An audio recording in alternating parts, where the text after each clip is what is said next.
It's my absolute joy and honor to have you, Carl Johan Calleman, today in the Conscious Evolution Summit. So I'm really super excited because I'm so convinced that what you bring in the summit is so deep benefit and meaning for many people. So I'm glad that you are here. Thank you so much, Puria. I love being with you here, and we'll hope we will clarify things that need to be talked about. I'm sure. And I just want to give a brief introduction about your background. So Carl Johan Calleman is a scientist with a Ph.D. in physical biology from the University of Stockholm. He is the originator of macrocosmic quantum theory, the most encompassing and advanced theory that exists to date for the evolution of consciousness. He is the author of 7 books, including the best-selling The Mayan Calendar and The Transformation of Consciousness, ultimately accessed from ancient Mayan science. And yeah, so Carl, maybe to start with, what brought you, what called you to study the Mayan calendar? Well, yeah, it's you know, in retrospect, I think it was a mission I was born with. It wasn't like, oh, that sounds interesting, I'll do that.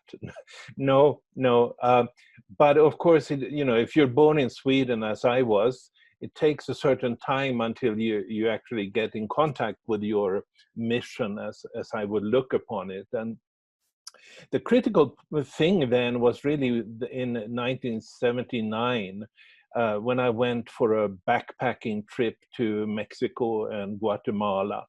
And I just, it wasn't like I was hit by lightning or anything dramatic, particularly like that, but I just felt so much at home with Mexican culture in general, I would say, but also in particular with the Maya and the native peoples that I encountered during that trip. And somehow that sort of just changed me. Before that, I was still a graduate student in Stockholm, but I was sort of living my life day by day, not really having any long-term goals, because I wasn't really a career person the way I should have been if well, I wasn't. And so anyway, that changed me, and it really gave me a direction. And there were these small little things as well that was kind of surprising that happened to me. I got the feeling that the Maya, those that I encountered, you know, it would happen in that trip that somebody would just come up with some little gift, some little amulet or something, give it, it's para ti, and then sort of disappear. And so I just felt, well, that's strange. They might see something here. And then it took another maybe 13 years or so until I actually devoted myself to this kind of work that I've been doing for the past 25 years or so. But that's how it started. And of course, I should say also, when I went to Mexico that first time, I did read and study, and I did find out about the Mayan calendar system, and I learned about the different symbols they had to describe time and the daily energies and so forth. And I just got a very profound feeling that they were right and we are wrong when it comes to understanding the flow of time, so to speak. So, yeah. And have you had also the feeling, because it occurred for me, I mean, I never studied the Mayan calendar, but I studied with a shamanic tradition from the Mayan culture.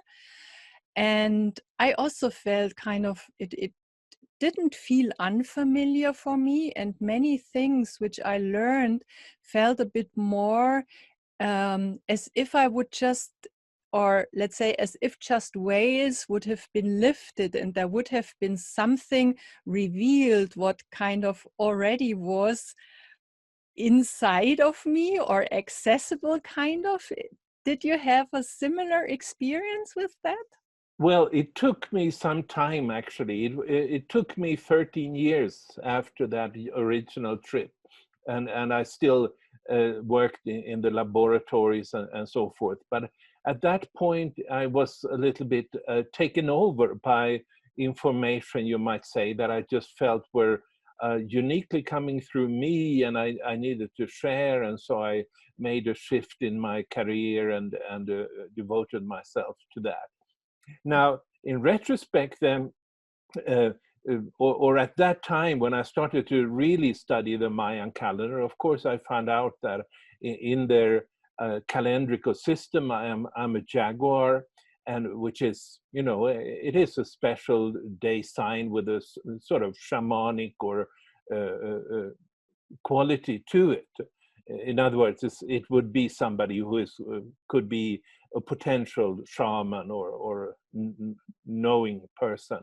And then I found out also that, you know, I was born in Stockholm at noon, May 15, which is the absolute midpoint of the month named from the Roman goddess Maya.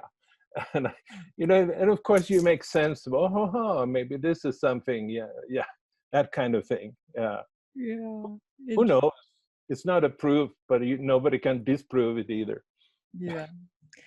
And what did you find out, or what makes you so passionate to write so many books? What do you see in that knowledge what is relevant for our time we are now in? Well, it's a lot of things, because I think it really, for those that accept it or assimilate it, it is complete shift in worldview. I think most profoundly, it means that there is an ongoing cosmic plan that is mediated to us through these waves of creation that the ancient Maya would talk about as plumed serpents, which was sort of their highest divinity, you might say. And that is an enormous insight, I think, that just to know, well, there is an ongoing large-scale cosmic plan that we are part of. And then it just becomes necessary for me, I think, given what I have experienced as being my purpose here in life, is to try to present this systematically in a way that is understandable to modern people, you might say. So I'm not just sort of saying what the shamanic traditions are saying in Guatemala. People that are interested in that should go down there and study with the appropriate people. My task is a little bit different. It's about how do we make sense of this based on all the modern knowledge that we have about the evolution of the universe.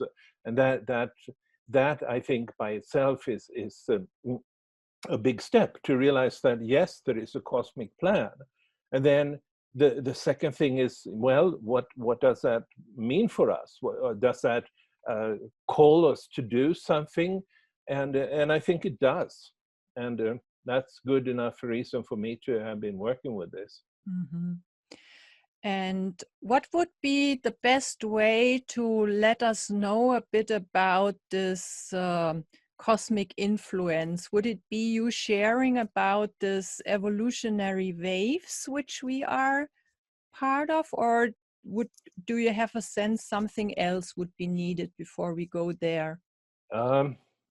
No, I think it is. I think it's a good starting point. Is the Mayan pyramids, because these are metaphors for the evolution of creation.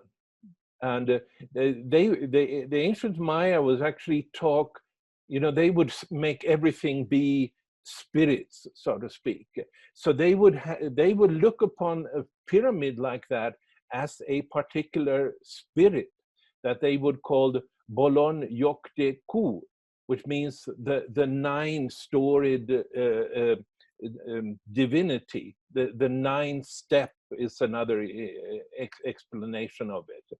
So we, as human beings in this creation, we are climbing this pyramid, you might say, this spirit structure, or however we should try to make sense of it.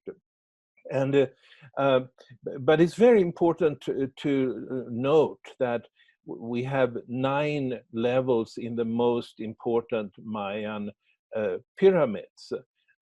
Whether you go to Chichen Itza, the pyramid of Kukulkan, which is the plumed serpent, or Tikal, the pyramid of the great jaguar, the temple of the inscriptions in Palenque, or the last one they built like this, the one in Mayapan.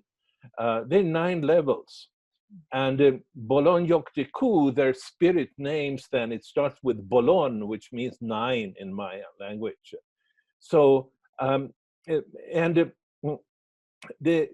it comes to how the ancient Maya looked upon our own time, there is actually one inscription that talks about that. And the crucial thing to understand about that inscription is the fact that it talks about these 9 level spirits, so. And that particular inscription is found in a place that's called Tortuguero, and it's close to Palenque in Chiapas. And what that inscription says is that in 2011 or 2012, if you like, this spiritual entity, Bolon Yokte Ku, the creation entity that builds up 9 levels, it will appear in its full regalia. That's really the only thing that we have from the ancient Maya when it comes to our own particular time. Now, having said that, we should stop a second and consider how remarkable it is that people in the 7th century AD actually decided to write an inscription about where we are now. You know, it's like you or I, if we would decide to cut in stone some inscription about what will happen in the year 3300, we wouldn't necessarily want to do that. But the reason they could do it, and the reason I also think that it's a meaningful message in this particular inscription, it is that they were not looking just as to what would happen on the more physical level, so to speak. You know, they wouldn't talk about, well, there was the World War I, World War II, and then so-and-so did that or that. They didn't think they could predict those kind of things. Instead, the reason that they felt they were entitled to write that kind of inscription is that they were looking at the underlying quantum field, you might say, that they could see, yes, there is something there. And what that was, that is only in 2011, all of these 9 levels of consciousness became accessible to us. That's what they expressed by saying that the Bolon Yokte Ku, the spirit entity, will appear in its full regalia. The full regalia meaning that finally all the 9 levels will be accessible. Mm-hmm. And that, I would say, is a perfectly correct statement they made 1300 years ago, but it's on another level than we mostly think of reality as evolving.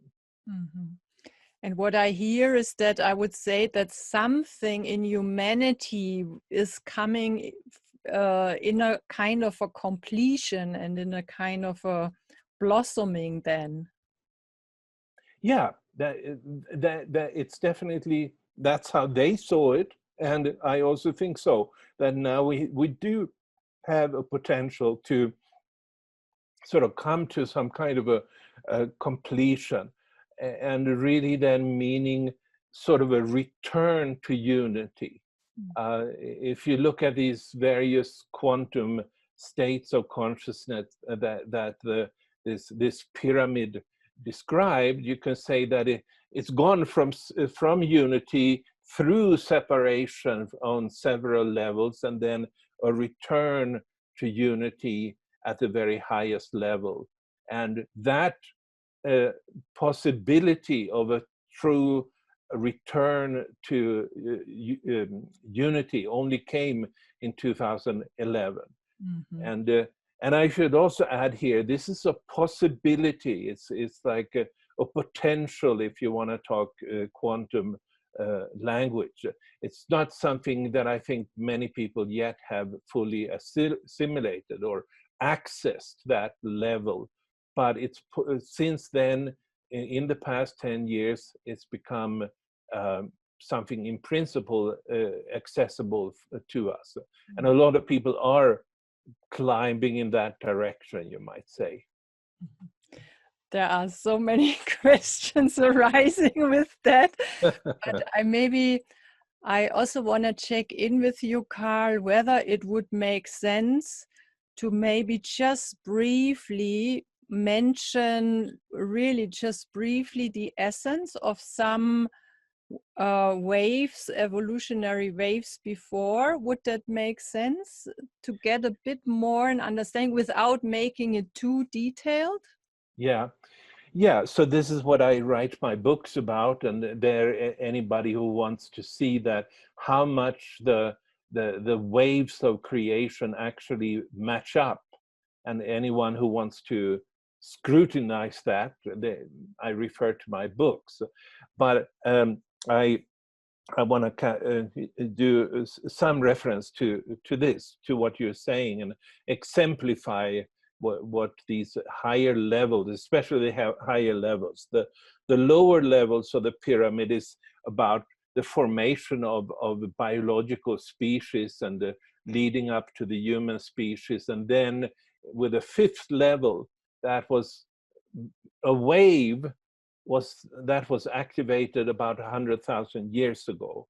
Then human beings start to download information, a wave from the cosmic center that makes them more than just animals, you might say.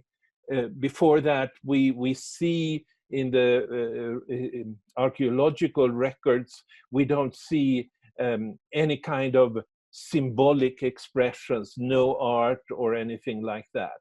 But 100,000 years ago, when the fifth level was activated and became accessible, then a new state of consciousness was developed by the human beings, in the human beings. And that's what led them for a long time to sort of step by step develop expressions of spirituality, of art, and symbolic expressions, but not the kind of strict, rigorous, logical expressions that modern people have had. And the next significant activation of a state of consciousness was 5,100 years ago. And that was the beginning of the so-called long count of the Maya. And the long count was a wave movement that they always used when they wanted to dedicate a pyramid, an altar, or a ball game court or something like that. They used that particular calendar in order to date any building that they would erect. And they did that because that was a way of tracking their own existence back to the beginning of this creation event that happened at the beginning of the long count 5,100 years ago. And that was quite a different kind of experience for the human beings. So prior to that, it seems like people were living in a fairly floating existence. It's hard. We don't really have much information except for cave paintings that started to appear about 40,000 years ago in different parts of the world.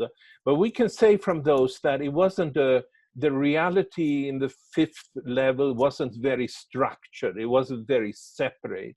It feels like everything was floating and so forth. But 5,100 years ago, according to the Mayan inscriptions, a cosmic quantum state was became accessible. And that was with a very strict geometry of perpendicular structures. And as that happened, humans started to project that through their own creativity. They downloaded a geometry that created separation, geometries, and so forth.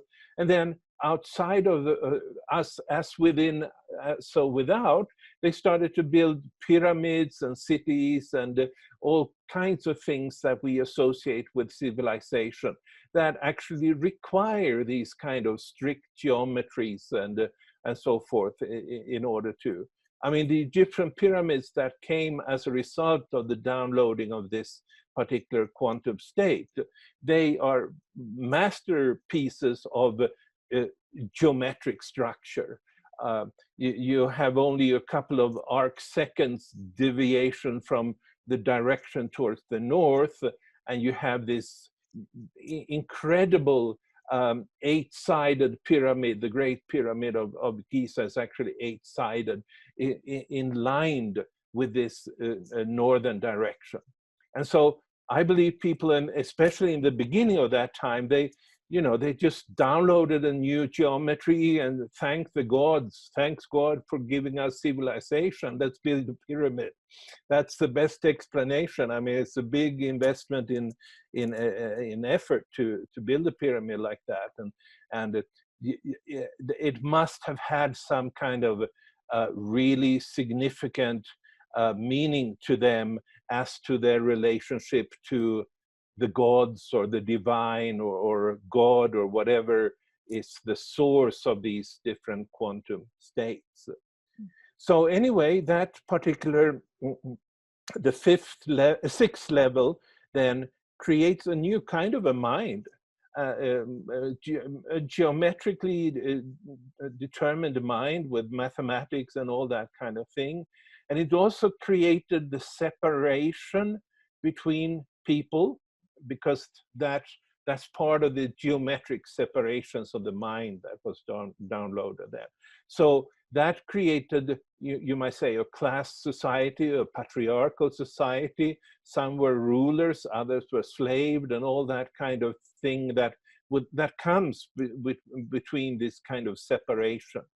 And so that's the sixth wave, and that's then it's gone up and down throughout history, underlying processes up until our own particular time, and creating step by step, you might say, new expressions of this particular quantum state that they began to download 5,000 years ago. And you might say, it started then 5,100 years ago in the Indus Valley, in Sumeria, and in Egypt, and so forth. But what started the last new phenomenon coming out of it was basically the modern world, beginning in the early 17th century and ending quite recently, 2011.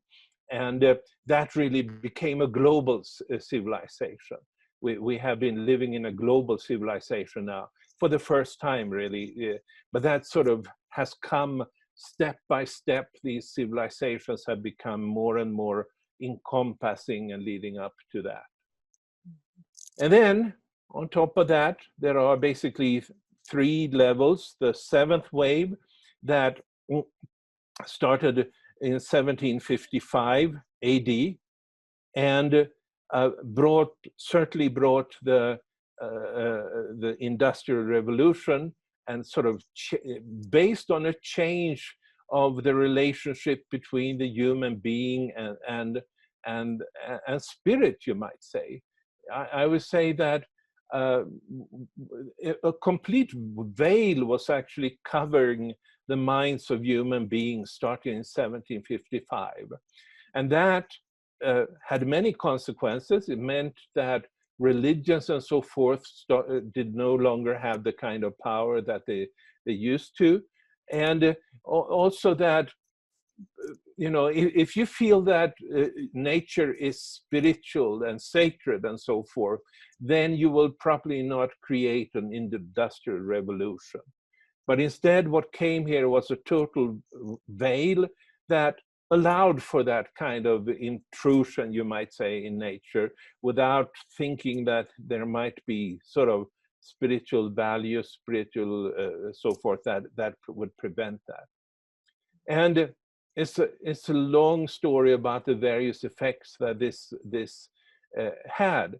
You know, on the good side is that I would say people became much more equal in that period of time, and you began a process with you know, the American and the French revolutions that eventually meant the disappearance of all effective monarchies, and that whole idea of a nobility class above the others, and so forth. That disappeared with this activation. Over time, it's not happening immediately on a particular day. It's more something you can track with the waves, ups and downs, and so forth.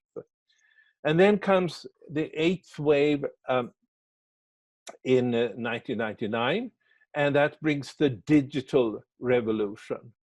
And there are many aspects of that particular revolution, but one of the effects is that everything now gets to be digitalized, and we're living in a digital world even.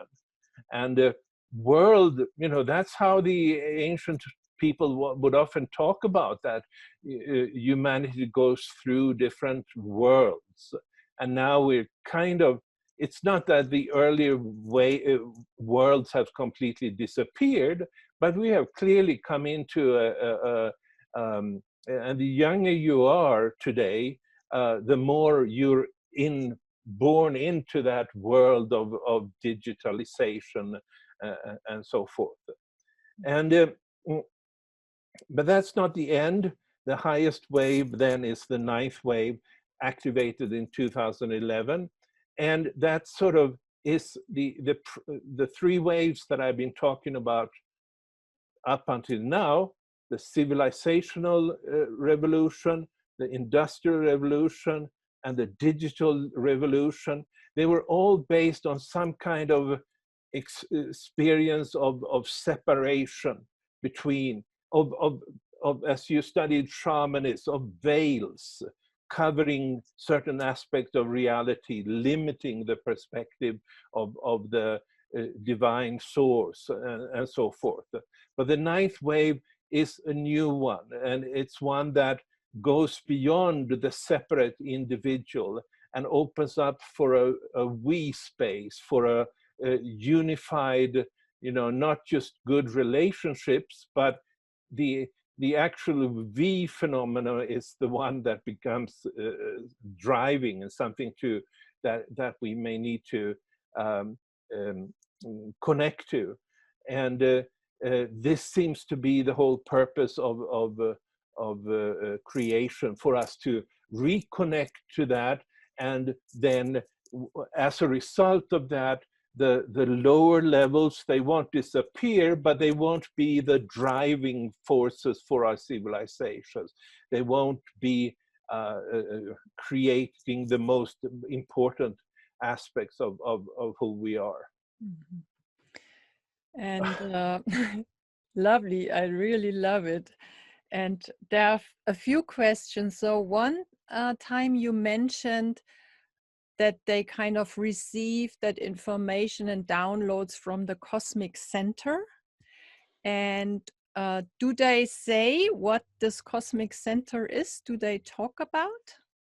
Yes, they do. And in other words, it's a typical ancient Mayan way of describing things. They're not just saying one label. It's more like they walk around the elephant and look at different aspects of it. So this center of the universe, they would also refer to that as the place of creation. And it's sort of supposedly in some kind of a hole in the cosmos, maybe a black hole in the cosmos is my sense. And then they also talk about, this is actually the center of the world tree. That's where the center is.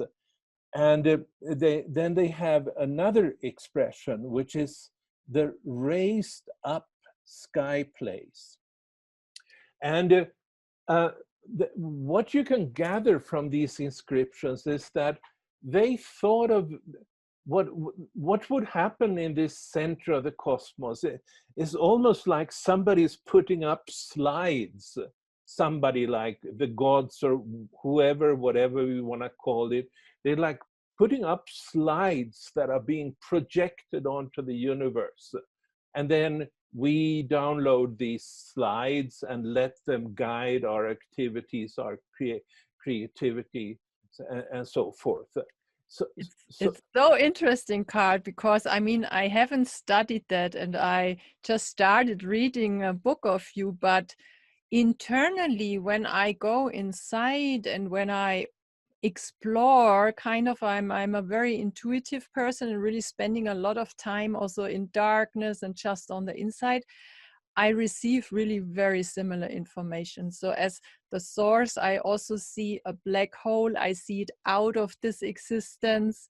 I often get some kind of like projected images which seem to be the reality, but it's just images. It's not the real and stuff like that. So that's kind of confirming, you know, but yeah. Because it's just inside of me and I can't prove it, but Yeah, hearing right. you, it comes into it gets more solid. Yeah.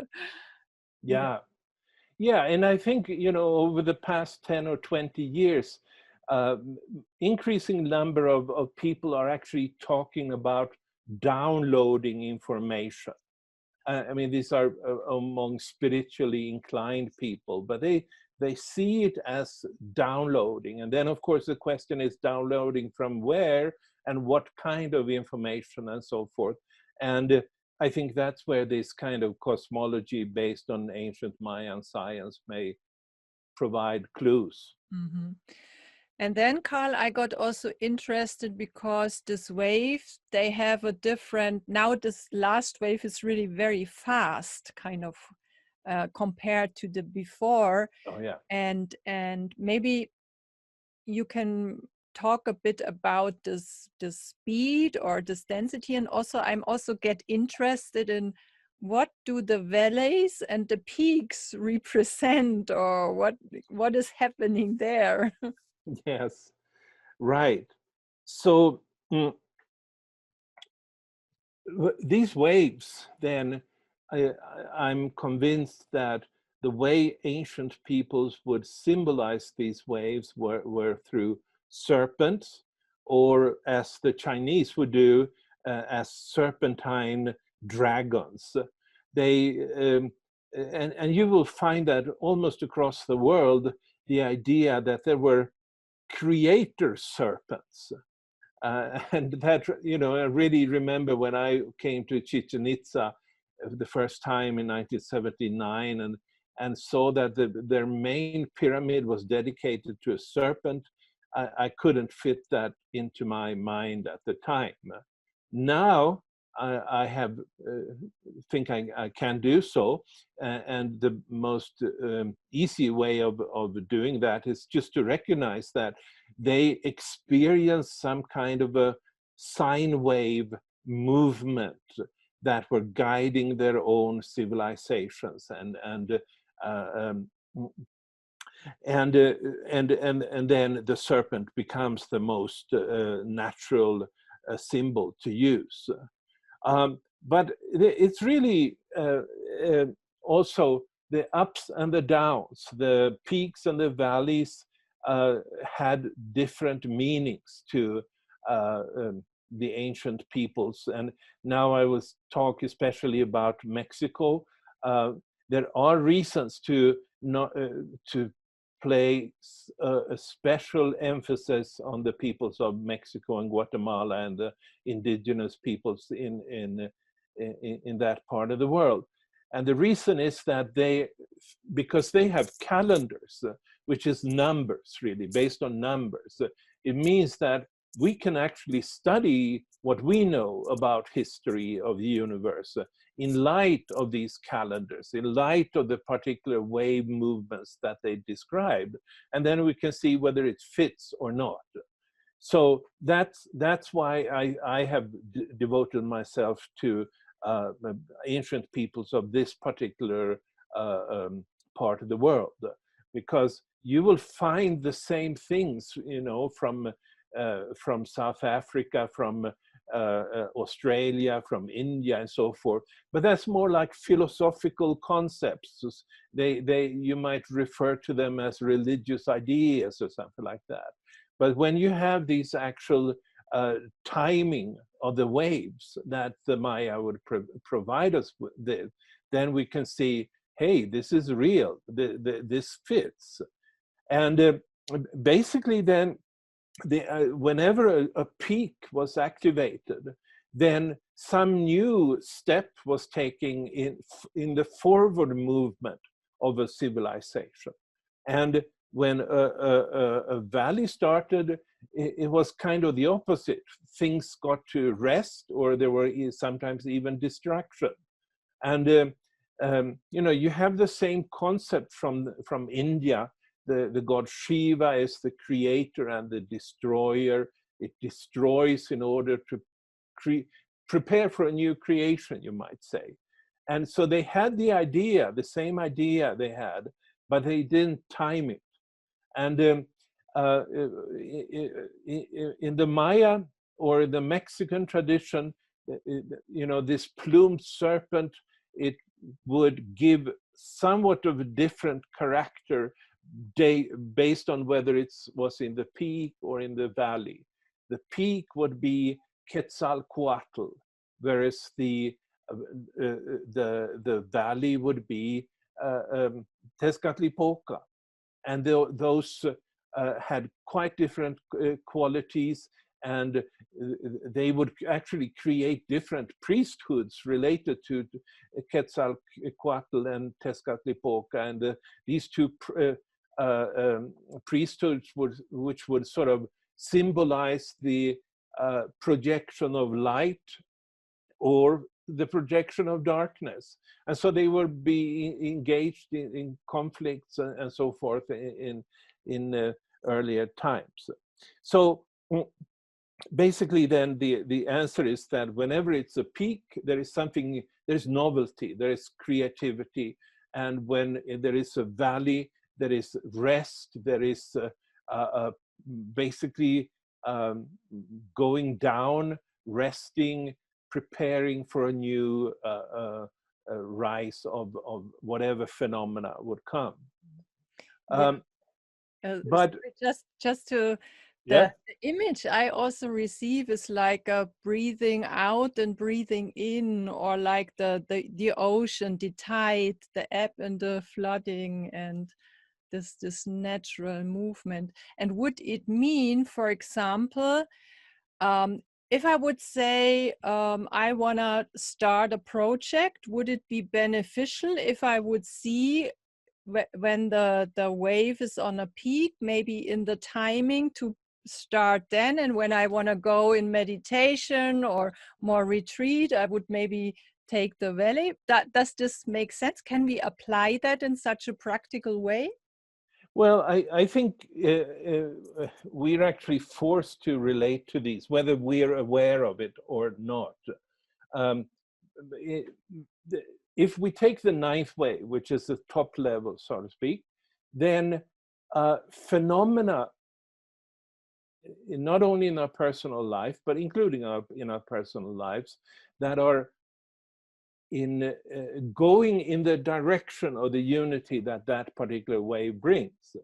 Those phenomena tend to appear more frequently when you're in a peak. When you go down into the valley, it's, in my experience, it's much more of having to process things that are of the past, of lower levels of waves, you might say, and sort of prepare for the next peak that again you will have the wind on your back for anything that is connected with that particular wave.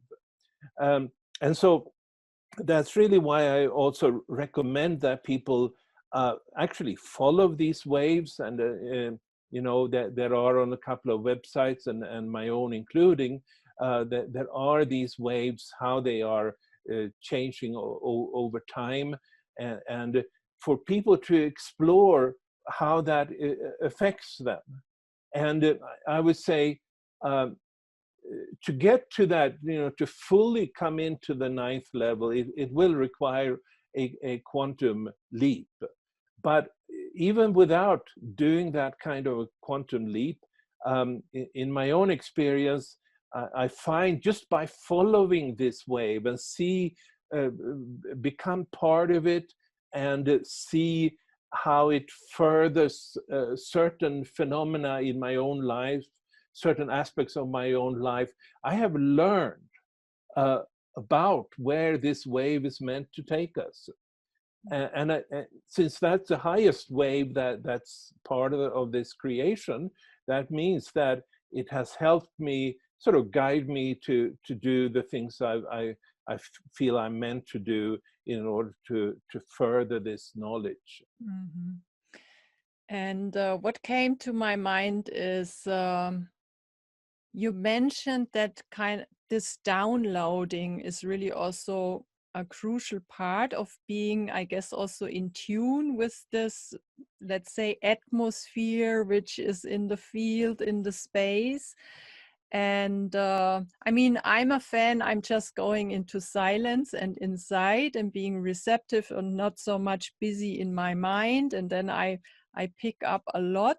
But do they also share, or did you find out any techniques, exercises which support us in this attunement, in this download process? No, you know, for that I prefer to, you know, refer the interested person in Patricia Albert's work.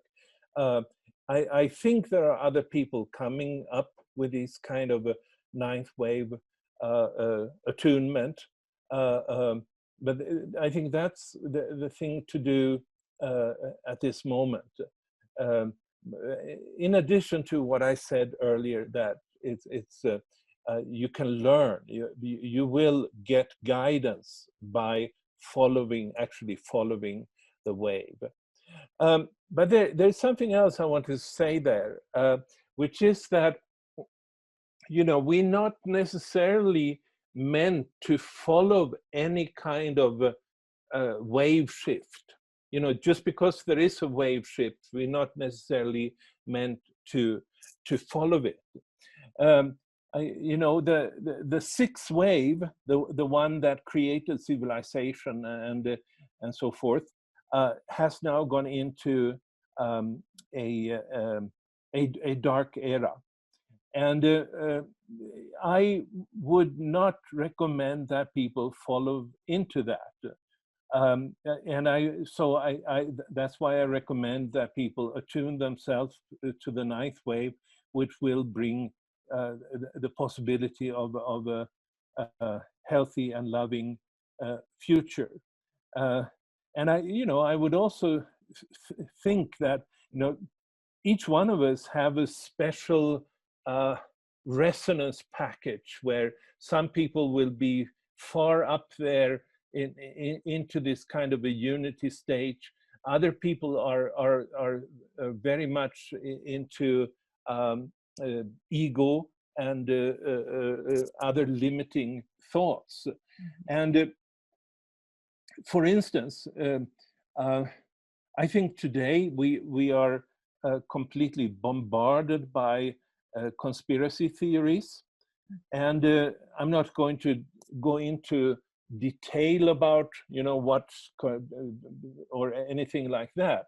But the very fact that since over the past 10 years or maybe 20 years, when this big shift happened in 2011 and the sixth wave went into a dark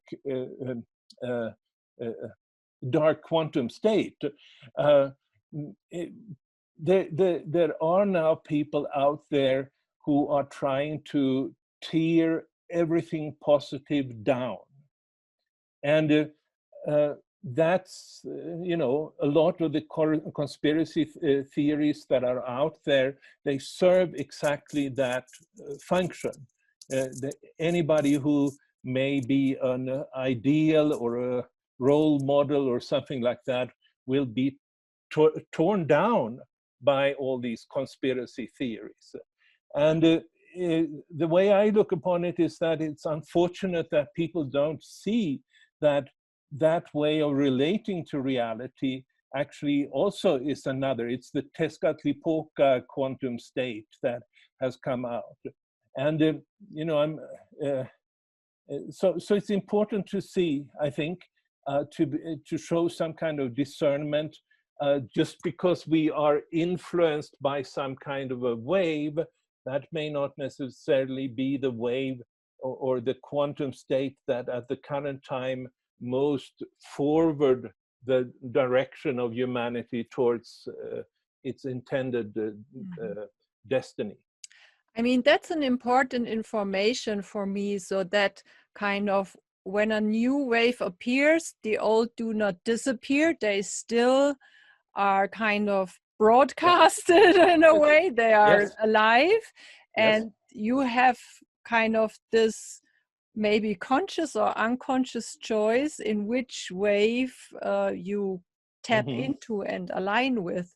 And what I hear when I listen to you is that if we are interested really aligning with the ninth wave, so everything what would support us in stepping out an egocentric worldview, really coming more into this experience, understanding, and worldview of deep interconnectedness, and that our way further is really only possible in being connected, in realizing that we are that we are a body, that we are an organism, practically just, you could say every person is just a cell of a bigger organism, and really living and moving and acting according to that. That would maybe kind of be a direction in supporting this ninth wave really coming into its full potential. Yes, I agree. Yeah. And another question was, I mean, I remember that so much was projected and on 2012, but you now highlight the beginning of 2011 as something special where this new occurred. And maybe can you address that a bit? Because I guess it's in many people's memory this year. Okay. Yeah, I always said that the shift point would be October 28, 2011. And the reason I did that was that I would actually already had started to follow the different ups and downs and the waves, and then I could recalibrate, so to speak, the shift point. And but it was also very much based on a completely different philosophy that underlied these. There were some people that said that typically they would say that December 21, 2012, there would be a galactic alignment and on that particular day, everything would be changed for the better. The problem with that is that there is no Mayan inscription talking about the precession of the equinoxes. There's no Mayan inscription talking about the galactic alignment. These are made up stories. And which, you know, sometimes it's easy for somebody who is charismatic or so to make up stories and have them spread. People can believe what they like, but what I can say for sure is that there is no ancient Mayan referring to that kind of a 26,000 year cycle. Mayan calendar, and that what really makes a difference is that it's a quantum phenomena. It's a quantized structure of understanding reality. And of course, nothing happened on December 21, 2012. I had said that for years before that. Nothing will happen on that day, because also the reasons people gave to give a special emphasis on this day really didn't have any background in Mayan calendar. But still, you know, in 2011, and most people have probably forgotten what the world was like. In 2011, in March of that month, the 9th wave was actually activated. And what happened was that there was suddenly a new,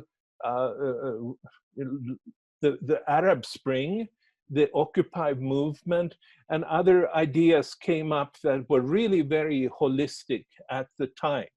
Forget about the fact what happened with them later, but you can understand the emergence of that kind of phenomena, even in Syria, and which has become a war zone, and Egypt. You know, people were chanting 1, 1, 1, meaning we are all one, basically, in the streets. Then, as I said, there was the shift into a dark wave of the 6th wave. It changed its perception of reality, and these things went down. But this did happen in 2011. It was a year of protest against all kinds of oppression and so forth all around the world. And many might have forgotten this, but you know, at the end of this year, 2011, the Time magazine decided to make the protester the person of the year, and they've never done that before. And it was a protest against all the expressions of the inequality, you might say, that you know, still haunts our society, but it really became very obvious through the new perception of reality that people initially started to download. Mm-hmm. And I mean, in the beginning of this year, 2020, we faced really globally this pandemic phenomenon. Could you also see this reflected on these waves, and then this just a few weeks later, this lockdown happening? Yes, there's a lot to say that this sort of fits into the various shift points, and one thing that I already mentioned here is that if the 6th wave has gone into a valley, I mentioned that means that history sort of rests. And if nothing else, you know, history rests as it is now. Why it took 7 years, I wouldn't go into detail about that. But that's a very clear expression of exactly what I'm saying. History is now resting, or at least for the majority. That's the effect that it had in the beginning of this particular year. People were more or less forced to go into that. There are other very interesting things. You know, one of the foundations of Mayan cosmology is the 4 directions, and the then the question, there is a division of east and west, so to speak. We've always experienced that and so forth. And the line separating east and west on our planet, which people can read about in my book, it basically goes through Malmö, Berlin, Rome, and down to Cape Town. And this is really very solid. This is where the line separating west and east goes. What is interesting then is if you look at the spread of the virus or the effects of the virus, is that there are 100 times more dead people per million in the United States compared to China. But if you go specifically and look at the maps of Germany and Italy, you will find that west of this line, there's much higher prevalence than east of this line. And so it is playing out. You know, you would say this is karma against the West or something like that. And that's kind of the truth about it. But I would say there is an underlying thing here. It's how do people handle the existential new quantum state? And that is affected differently on the Eastern and the Western hemispheres. Mm-hmm. It's an enormous difference, actually, between East and West. Absolutely. And the other thing, Carl, what came to my mind is that many of us experience this time, I would say, as very fast. A lot is happening very fast. Does this has to do also with this faster movement of the wave? Yeah, well, what I talked about was the sixth wave, where the frequency is very low. You know, it takes 800 years to go up and down once. When it comes to the ninth wave, it's only 36 days to go up. And when it comes to the seventh wave, it is about 40 years for a period, and the eighth wave, it's about 2 years for a period. So this is the reason that, you know, things have accelerated. And so we are now, to some extent, in resonance with these higher waves, which has immensely much higher frequencies than the lower waves that started creation. And that's why things change all the time based on these high frequency movements of the higher waves, I would say. Mm-hmm. And then could you also say something about, because in June in America, there was really this issue with racism very on the surface. Could you also relate that to this evolutionary movement? Well, yeah, I mean, it really is. I think I already mentioned that the sixth wave, it carries this kind of duality, a geometry and a duality. And it has been necessary for civilization to emerge, that we have downloaded this 3D geometric structure, but it also carries this duality that has created all kinds of dominance, you might say. And so whenever there's been some kind of a peak in that wave, not only has civilization moved forward, but there's always been these expressions of dominance coming in with it. And, you know, you could see it between the genders. You can see it certainly in terms of dominance of empires dominating big areas of the world and so forth. But you also see it between the free people and the slaves, you might say. So, you know, until the seventh wave was activated in 1755, no one protested against slavery, really. It only came with that particular new quantum state that people started, and then it took a long time, of course, to remove it. But especially then in the United States, this is still an underlying phenomenon of the slavery is gone, but the dominance is still there. The separation is still there.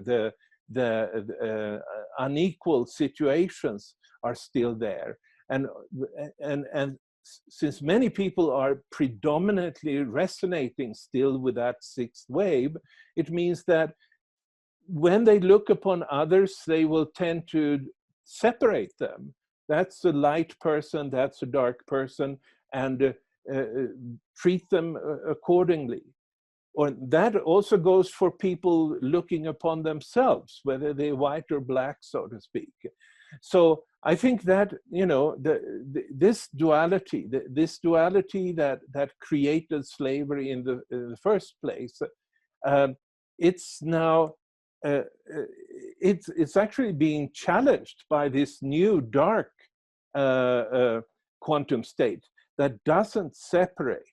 So people do not project separation between races, between genders and so forth in the same way as they used to do before 2011. And that's the reason I would say it's actually tuning into another state of consciousness that creates these kind of inequalities that well, they exist on a global level, but certainly in certain societies, certain countries as well. Mm-hmm. And is there any knowledge about what makes people more maybe prone to align with the 6th or 7th or 8th wave? Is it kind of a mentality? Is it a kind of a question of personal development, or what lets us tune more into the one or the other? Yeah, well, that's a good question. I think what comes in there is the intention as an important factor. If you have no desire to create unity, to create equality, to create belonging to nature and the divine and so forth, if you don't have any intention of doing that, then you will not climb to these levels. Then you could stay in the 6th wave level and just hope for the world, the old world of dominance to return or something like that. So I think that's intention comes in here. You can't. I don't think you can force people into it. But then there are also certain what shall I say?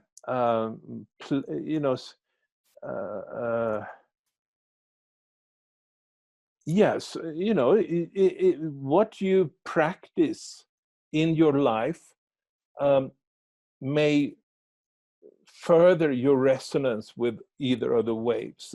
So, for instance, a person who is a typical traditional scientist who just wants to make everything mental, so to speak, and so forth. That kind of a person will probably typically, through his or her work over a lifetime, will tend to create resonance with the 7th wave, when all spirituality was cut out and it was just material reality and how do we handle it and so forth. And then you could say today, the younger generation, especially that are living in their smartphones and so forth, by doing that, they will increasingly develop resonance with the 8th wave that created the digital revolution and so forth. And the hard part of the 9th wave is really that there's really nothing in it for you as a separate individual.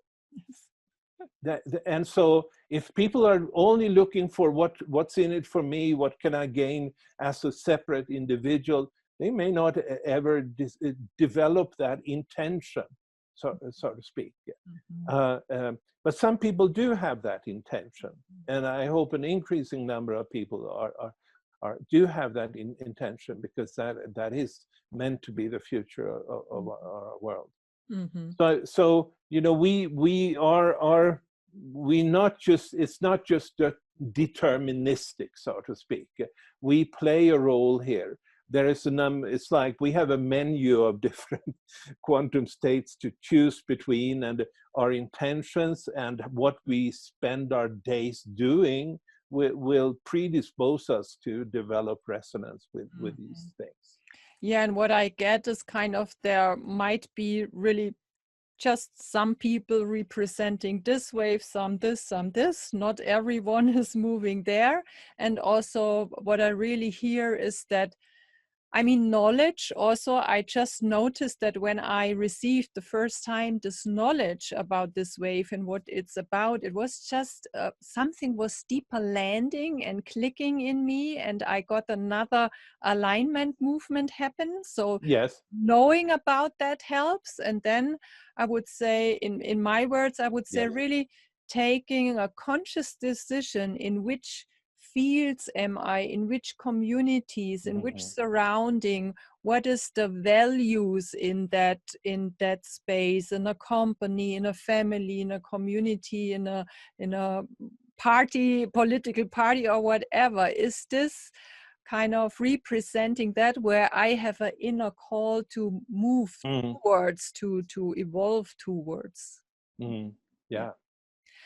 And then there is another question, Carl. What is after this 9th step? Is this the end? I mean, many people say we are really kind of on a leap where we will become a new species, and I could interpret, all right, the species we were right now is ending with this completion, and then a new species, a human species, is born. But this is kind of I just interpret it, I don't know. But is there any knowledge about that? What's next? Well, no, not for me. Uh, what I can say is that when it comes to the ancient Maya, they do have descriptions talking about the year 4100 in our own um, calendar.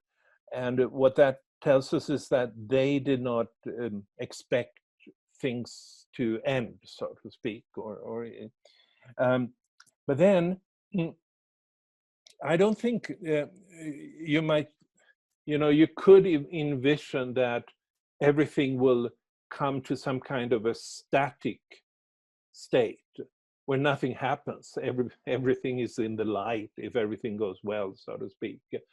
And but I don't think that's exactly what will happen or could happen. I think what could happen is that as people climb up to the 9th wave, they will increasingly let that kind of a unity frame of consciousness dominate everything else. But the shifts between in the waves, between the ups and downs and so forth on all levels, they will still continue. And what that tells us is that we will never come to a state that is static without any change. Hopefully, in the best of cases, if we reach the highest level, everything will be sort of subordinated to that world of unity. But there will always be some variation creating underneath it. And so that's what I think. But I don't see any other sort of other wave, any higher wave coming in. I think unity is the ultimate goal for this creation. And yeah, and I mean, what I sense when I have moments of this unity and really shared also with others, there is it's hard to explain, but what I sense is there is so much creativity there, and so much aliveness, and so much acceptance for differences, and so such a huge potentiality I sense there. So I would say this is this is matter for, you know, for ongoing times to create. There's so Yeah. many possibilities. Yeah. Yes. Well said. Yeah, all Well right. said.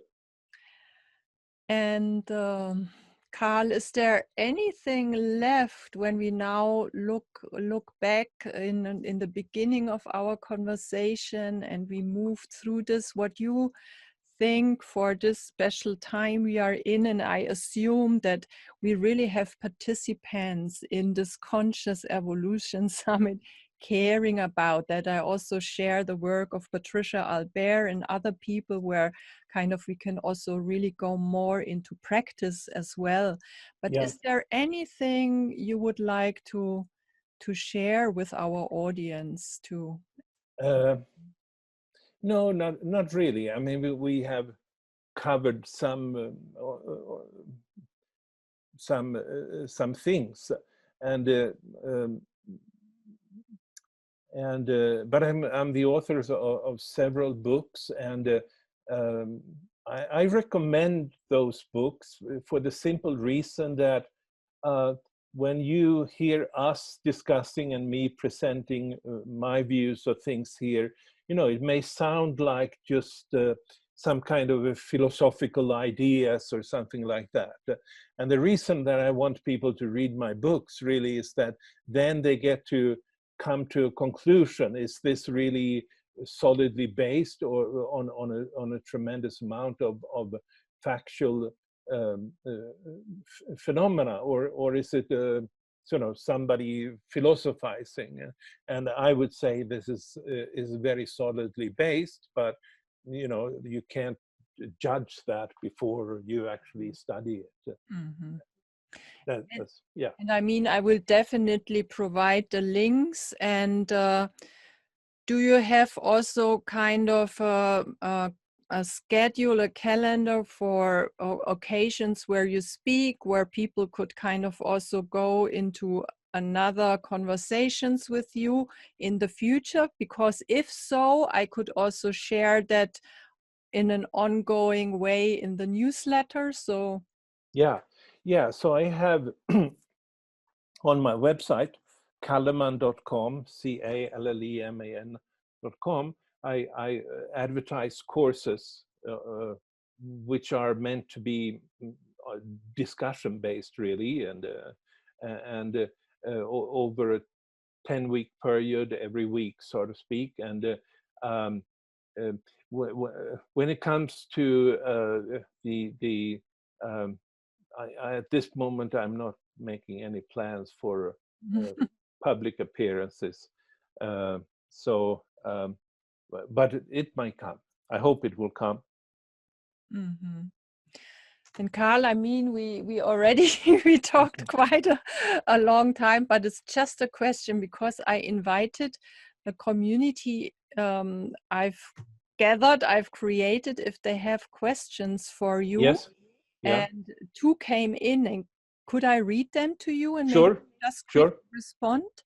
Sure. So let's see, there it is. So Sue Van Isteren from Spain, she asked, can you ask Carl if he sees the shift in our perception of time-space reality in this ninth wave? The time pressure, this 3D box, this 3D thinking we have created causes so much insidious and unnecessary stress related to the controlling financial system as well. Does he see this being replaced? Yeah. So you know, this 3D that she talks about is then that's the sixth wave. I mean, I talked about that. It's the downloading of this strict geometry that created civilization, building of pyramids, and all of these kind of things. So that particular wave does sort of limit us in certain ways. And that is because we download a 3D mind, really, is what I would say. And to get out of that and to be more free, then we will have to climb to the higher waves. And I know some people use the terminology of the fourth and the fifth dimension and so forth. I'm not quite at home with that terminology, but I think they mean the same. And I think the fact that these higher waves in the Mayan calendar system are timed gives us a little bit more. It's again, it's not just philosophy, it's actually something we can attune to in a more direct way. But yeah. Yeah, thank you so much. And there is another question. It's from Laurie Anna Hatcher from the UK. And she said, I would like to ask Carl about the link between Dr. Schrödinger's equation, geometry, and consciousness. She heard this in a talk you had in this webinar with Patricia Albert. And you mentioned the equation being linked to geometry of the hydrogen atom. And I would love to hear more about this and how this all links with consciousness or not.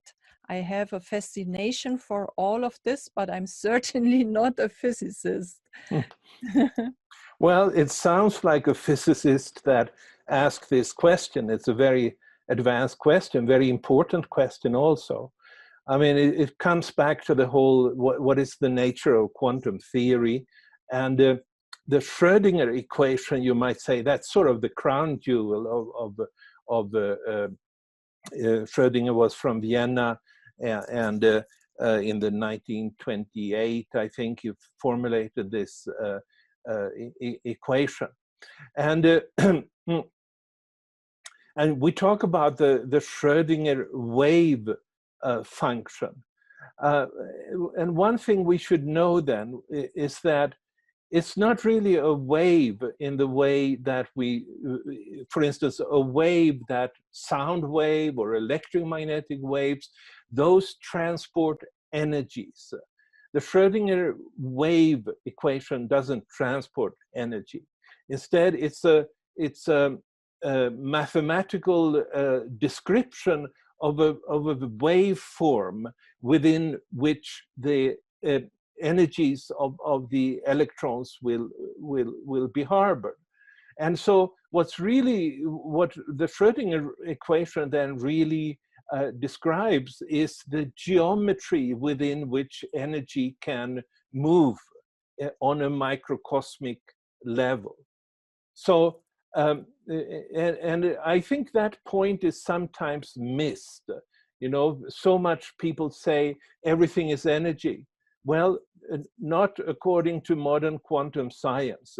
The geometry, and in this case of the quantum states of the hydrogen atom, that's the geometry of that is just as important as energy, so to speak, because otherwise you wouldn't have any separate object, anything would excel, everything would be amorphous and so forth.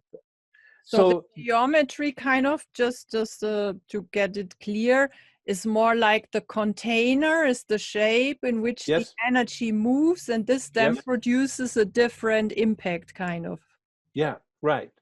Now, when I've been talking here, I'm not talking about that microcosmic level of, I'm not talking about what goes on in the hydrogen atom as she refined, but the principle is the same. Quantum theory at that level, it works by quantum leaps between energy levels and so forth. And the same phenomena is what we have been talking here on a macrocosmic level, on the level of the lives of human beings and societies and so forth. So it's a great question. So, and what we also say kind of leaps in consciousness is then this, the same on another level. Yeah, yeah. The geometries, we leap between different geometries organizing our consciousness. Mm-hmm. But what I then sense also, just letting that land in me, that kind of the shape I am, the container I am, determines also what is possible for this consciousness moving in me, in a way. Yes. Yes, well said. Carl, I thank you so much. Thank you. I deeply enjoyed our conversation. I hope that maybe it's not the last one, it was our Hope first not. one, but I Yeah. really appreciate so much Thank what you. you bring. And I definitely will hope that people are same excited and dive deeper into your books, because of course we could just only give a brief summary and scratch the surface, but already that was, for me, it's of great value. I thank you, Carl. Thank you so much, Puria. Thank you.